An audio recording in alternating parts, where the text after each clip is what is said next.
3 facts about hell. Ano ang impyerno na sinasabi ng Biblia? Alam nyo ba na si Jesus ay mas madaming binanggit sa impyerno kaysa sa heaven? Number 1, truth about hell. Ito ay eternal place of punishment. Number 1, isang lugar kung saan walang hanggang kaparusahan, na hindi natatapos ang apoy.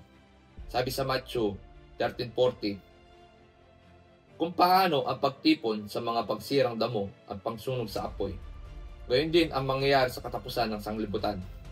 Susuguin ng anak ng tao ang kanyang mga anghel, at kanilang titipunin sa labas ng kanyang kaharian ang lahat ng mga bagay na nakakapagpatisod at ang nagsisigawa ng katampalasanan. At sila igagatong sa kalan ng apoy. Yan na nga ang pangtangis at ang pangangalit ng mga ngipin. Kung magkagayoy magliliwanag ang mga matuwid na katulad ng araw sa kaharian ng kanilang ama. Ang may pakinig ay makinig. Ngayon, ang mga iba tinatawanin ito, lalo na yung mga hindi naniniwala sa Diyos. Pero ang impyerno ay totoo. Jesus himself tell us kung gaano katotoo ang impyerno.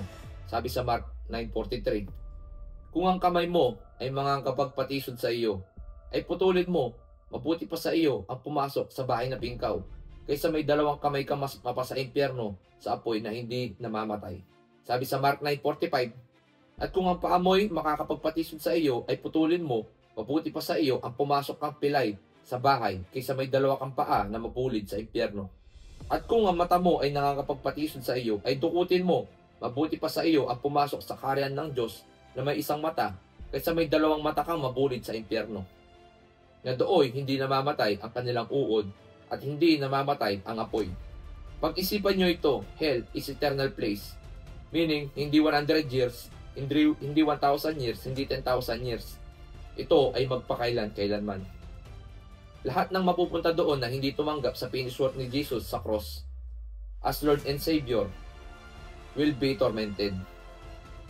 Pag-isipan nyo, 2 araw lang tayong hindi natutulog or 1 araw lang. Di ba sobrang bigat na sa pakiramdam? Di ba sobrang bigat na sa pakiramdam? Sobrang hirap na. Sa hell, hindi kayo makakatulog doon. At may consciousness pa kayo. At ang mas malala doon, you will see people in heaven celebrating. Habang ikaw ay nasusunog at pinapahirapan araw at gabi.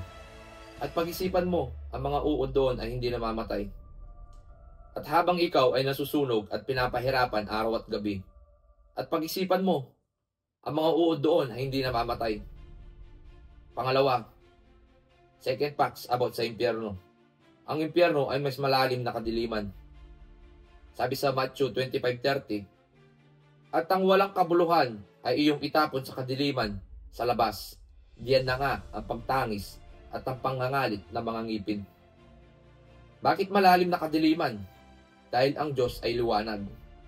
At hindi mo na mararamdaman ang presence ni God sa impyerno. Imaginein mo yun. Sabi sa 2 Thessalonica 1:9 na siyang tatanggap ng kaparusahan na walang hanggang kapahamakan mula sa harapan ng Panginoon at mula sa kalwalatian ng kanyang kaharian. Ang lugar na kung saan walang liwanag ang Diyos. Pag-isipan mo. Daladala mo pa yung pain mo. Yung hinanakit mo nang nasa earth ka. Ang lugar na kung saan walang liwanag ang Diyos. Pag-isipan mo to. Pag nilay-nilayan mo.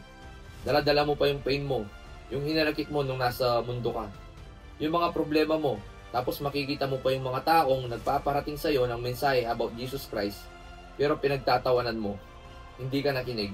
Habang sila ay nagse-celebrate sa heaven, sa'yo, it's a torture yun. Habang sila ay nakikita mo, sa heaven nagse-celebrate, kasama si Jesus Christ, ikaw tinotorment ka sa impyerno.